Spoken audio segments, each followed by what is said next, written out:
ازيكم عاملين ايه؟ كل سنة وانتم طيبين. النهاردة بقى قلت اعمل كده طاجن عكاوي بالبصل. بس يعني تحفة ان شاء الله هيعجبكم. شوفوا بقى هنعمله ازاي. اول حاجة انا جبت الجريل على النار كده، حطيت فيه معلقة سمنة، وبعدين نزلت عليه بقطع من اللي الضاني، بتخلي نفسه جميل قوي. هشوحها تشويح بس كده اللي هو لحد ما يعني تصفر والحتة تطلع. بعد كده هجيب فصين 2 توم وهعملهم شرايح وهنزل على السمنة واللي هي الضاني، برضو هتاخد تقليبتين بس في السريع كده. وبعد كده هكون محضرة جنبي بصل شرايح، دول 3 بصلات كبار مقطعاهم شرايح زي ما انتوا شايفينها بالشكل ده. هحطها بقى برضو على في السمنة والثوم واقلبها.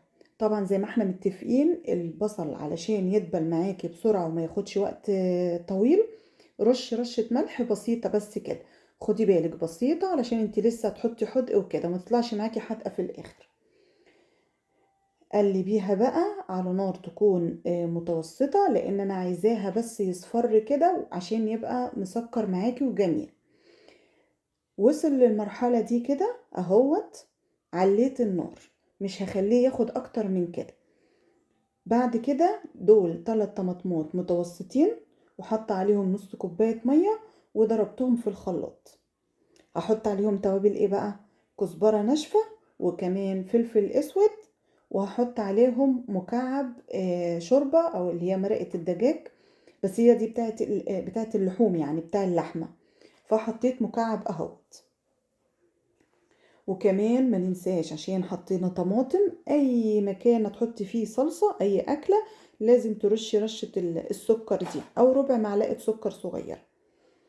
خلاص بقى كده كل حاجة انا حطيتها في قلبه هي.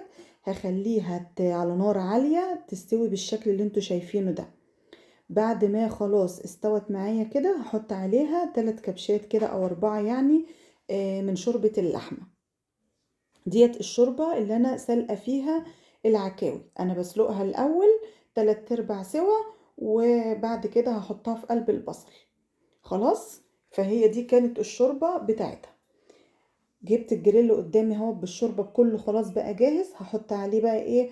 قرنين شطة كده حراقين، واحد اخضر واحد احمر، لو عندك حتة من الفلفل الالوان برضو ماشي، عايزة تحطي تمام، هتبقى برضو نفسها حلو معاكي.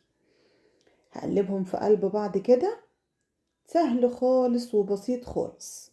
هجيب بقى ايه الطاجن بتاعي، بورسلين ماشي، صينية تمام، فخار. وبصراحة احلى نفس في الطواجن هو الفخار، حلو جدا.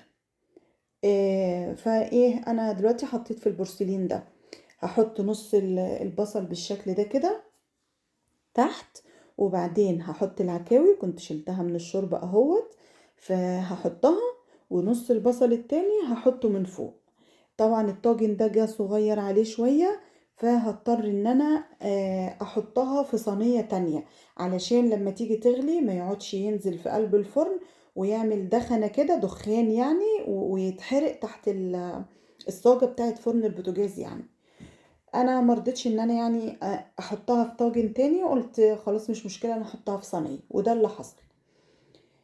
ظبطت بقى وشها كده وحطيت على وشها برضو طماطم كده علشان تبقى تحمر معاها وتبقى مسكرة وحلو.